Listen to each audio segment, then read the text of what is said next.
como a chuva que lava, é como o fogo que arrasa. Tua palavra é assim, não passa por mim sem deixar um sinal. Tenho medo de não responder, de fingir que não escutei. Tenho medo de ouvir teu chamado, virar pro outro lado e fingir que não sei. Tenho medo de ouvir teu chamado, virar pro outro lado e fingir que não sei.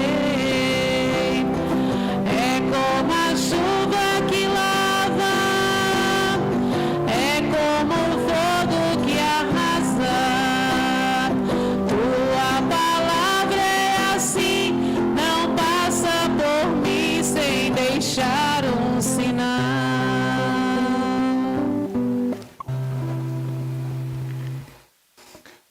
O Senhor esteja convosco. Ele está no meio de nós. Proclamação do Evangelho de nosso Senhor Jesus Cristo, escrito por São Mateus. Glória a vós, Senhor.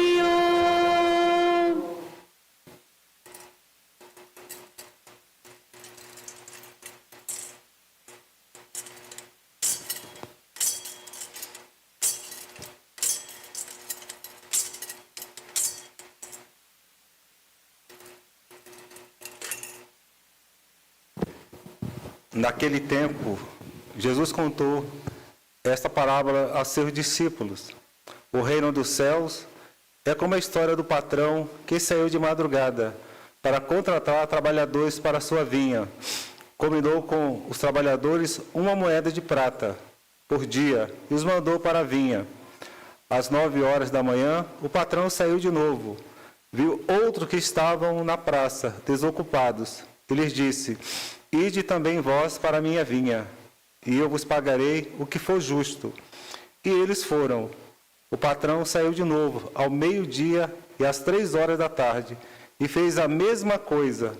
Saindo outra vez pelas 5 horas da tarde, encontrou outros que estavam na praça, e lhes disse: Por que estáis aí o dia inteiro desocupados? Eles responderam: Porque ninguém nos contratou. O patrão lhes disse: Ide vós também para a minha vinha. Quando chegou a tarde, o patrão disse ao administrador: Chamai os trabalhadores e pagai-lhes uma diária a todos, começando pelos últimos até os primeiros. Vieram os que tinham sido contratados às 5 da tarde, e cada um recebeu 1 moeda de prata. Em seguida, vieram os que foram contratados primeiro, e pensavam que iam receber mais. Porém, cada um deles também recebeu 1 moeda de prata. Ao receber o pagamento, começaram a resmungar contra o patrão. Estes últimos trabalharam 1 hora só, e tu os igualaste a nós, que suportamos o cansaço e o calor o dia inteiro. Então o patrão disse a um deles: Amigo, eu não fui injusto contigo. Não combinamos 1 moeda de prata? Toma o que é teu e volta para casa. Eu quero dar a este que foi contratado por último o mesmo que te dei. Por acaso não tenho o direito de fazer o que quero com aquilo que me pertence? Ou estáis com inveja, porque estou sendo bom? Assim os últimos serão os primeiros, e os primeiros serão os últimos. Palavra da salvação. Glória a vós, Senhor.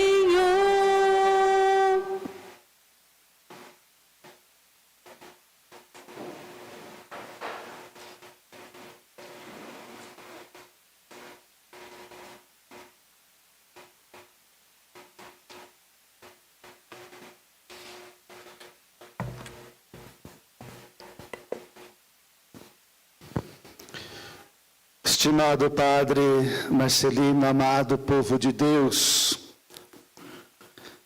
25 anos de vida sacerdotal. Que graça e que bênção de Deus. Diferentemente dos operários da primeira hora, da vinha do Senhor, que murmuram e reclamam porque trabalharam e suaram o dia inteiro e receberam a mesma quantidade do salário daqueles que trabalharam apenas 1 hora. O senhor Padre Marcelino hoje não está ali a murmurar, reclamar, mas está a levar a Deus uma ação de graça, um louvor, pois o Senhor esteve contigo todos esses anos, nesse trabalho na vinha do Senhor, sempre o conduzindo, sempre estando à frente. E é assim que Deus age na nossa vida. O Senhor tem mais tempo de padre do que o bispo. O bispo tem 24 anos de vida sacerdotal. Eu achava que não iria celebrar os meus 25 anos de padre, porque eu já tenho 57 anos, me ordenei com 33, achava, está longe ainda, né? Vai demorar muito tempo. E olha, o tempo passou, né? Eu ainda não celebrei os 25 anos, mas Deus me fez bispo. Me deu mais uma missão, me deu mais uma responsabilidade, me colocando à frente do Senhor. E Deus tem muitas coisas para nós, né, Padre?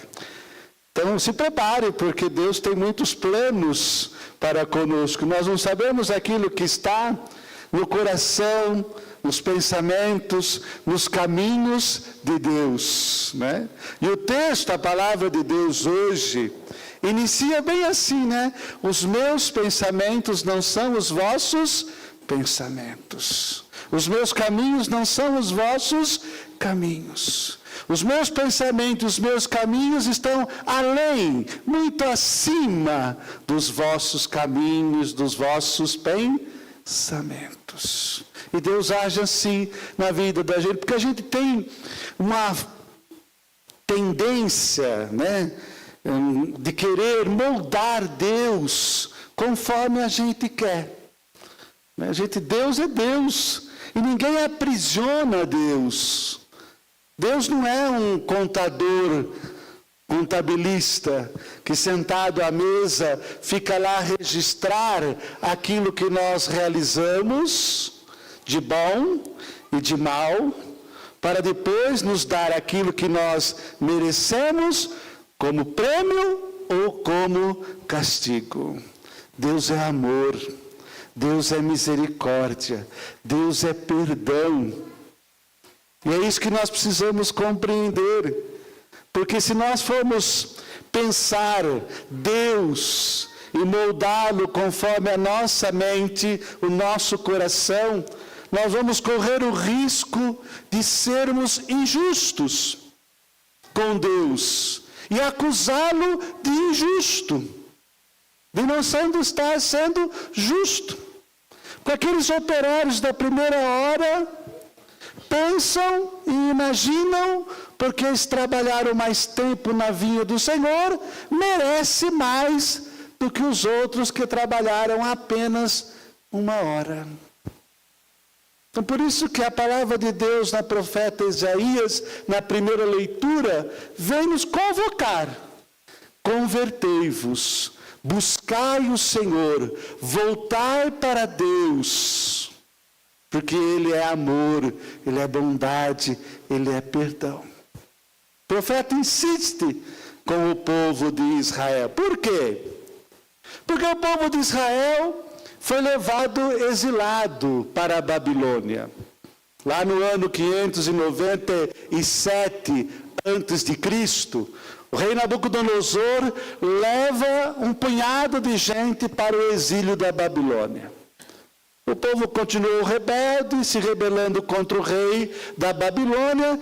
Ele vem com seu exército lá no ano 586 a.C., e invade a cidade de Jerusalém, destrói a cidade, não deixa pedra sobre pedra, destrói o templo de Jerusalém e leva todo mundo exilado como escravo para a Babilônia.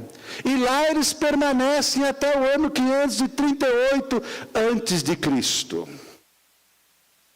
E esse tempo de exílio foi um tempo de humilhação para o povo de Israel. Foi um tempo de sofrimento, de dor, de tristeza, de provação. Mas também foi um tempo de graça. Foi um tempo de amadurecimento. Foi um tempo de o povo moldar a sua visão, o seu pensamento a respeito de Deus. Porque eles tinham uma ideia equivocada, distorcida de Javé. E foi preciso passar por esse sofrimento, por esta humilhação, por esta provação, para poder conhecer verdadeiramente o coração de Deus. Conhecer que Deus é fiel, conhecer que Deus é perdão, conhecer que Deus é misericórdia, conhecer que Deus não abandona o seu povo. Como é que nós cantávamos no Salmo? O Senhor está perto da pessoa que o invoca. O Senhor é muito bom para com todos, diz uma das estrofes lá. O Senhor é muito bom para com todos e abraça todos com ternura. E é isso que nós precisamos perceber e entender na nossa vida. Por mais dificuldades, por mais provações, por mais sofrimentos, por mais obstáculos, desafios que precisamos enfrentar na nossa vida, por mais que ao nosso redor tudo pareça um caos, Deus está perto da pessoa que o invoca. Porque Deus ama o seu povo e deseja que o seu povo esteja junto dele. O exílio está para terminar. E o profeta então convoca o povo a se converter para voltar para a terra, mas com um coração novo, com uma mentalidade nova, com uma visão transformada a respeito de Deus, para que possam continuar aproximando-se de Deus, para que o povo continue a buscar Deus, a comunicar-se com Deus, a ser íntimo de Deus, a viver essa comunhão com Deus. Mas para isso é conversão, é mudança de pensamento, é mudança de caminhos. O texto diz lá que o ímpio mude o seu caminho e o homem perverso os seus pensamentos. E enquadre a sua vida, o seu pensamento, o seu proceder dentro daquilo que Deus deseja e espera de cada um de nós, para que a alegria, a vida divina que Deus deseja comunicar a cada um de nós seja verdadeiramente plena em nós. Tudo parece muito difícil, né? Muito distante de nós esta realidade. Mas na verdade não é assim. Nós temos o testemunho de São Paulo apóstolo, que na segunda leitura diz assim: olha, se eu viver ou morrer, o importante é que Cristo seja glorificado. Para mim morrer é lucro, diz Paulo. Eu desejo morrer, Paulo está dizendo, e deseja morrer não para se livrar das perseguições, das contrariedades, dos sofrimentos, das provações, das dificuldades, da dor. Ele deseja morrer para estar junto com Cristo, porque tem gente que quer morrer para se livrar dos problemas, das dificuldades, das situações da dor. Paulo não. Paulo quer morrer para estar com Cristo, porque sabe que a sua vida estará plena em Cristo Jesus. Por isso que ele diz, para mim, morrer é lucro. É lucro, diz ele. Mas, ele diz, se a minha vida ainda é necessária para o bem da comunidade, para o bem do Evangelho de Jesus Cristo, então que seja assim. Que seja a vontade de Cristo e não a minha. Porque o desejo é que o Evangelho de Cristo se faça presente na vida de todos. E que Paulo deseja alcançar a altura do Evangelho de Jesus Cristo. E isso precisa estar também no coração de cada um de nós. Que nós temos esse exemplo e testemunho desse homem, que de perseguidor da igreja tornou-se um grande apóstolo de Cristo, porque o encontro com Jesus foi fundamental, transformou a vida desse homem. E o nosso encontro com Cristo também transforma a nossa vida, nos torna novas pessoas, porque Deus faz isso em nós. E o Evangelho vem nos mostrar o coração de Deus, que deseja que o seu povo seja salvo. E incansavelmente Ele procura trabalhadores. Sai às 6 horas da manhã, quando o sol começa a nascer, sai às 9 horas, ao meio-dia, às 15 horas e às 17 horas. Porque é urgente a salvação de todos. É preciso que todos tomem conhecimento e conheçam a Deus, e conheçam o seu amor, o seu coração, participem da sua vida. E havia no Antigo Testamento o povo de Deus, é o povo de Israel. E Deus vai em busca de trabalhadores para recolher, reunir, comunicar a vida a este povo que lhe é tão precioso e que hoje somos nós, o novo povo de Deus, o novo Israel em Cristo Jesus. E Deus chama todos, como chamou o padre Marcelino há 25 anos. Como me chamou. E como chamou a cada um de vocês, no dia que vocês abraçaram a fé, recebendo o santo batismo.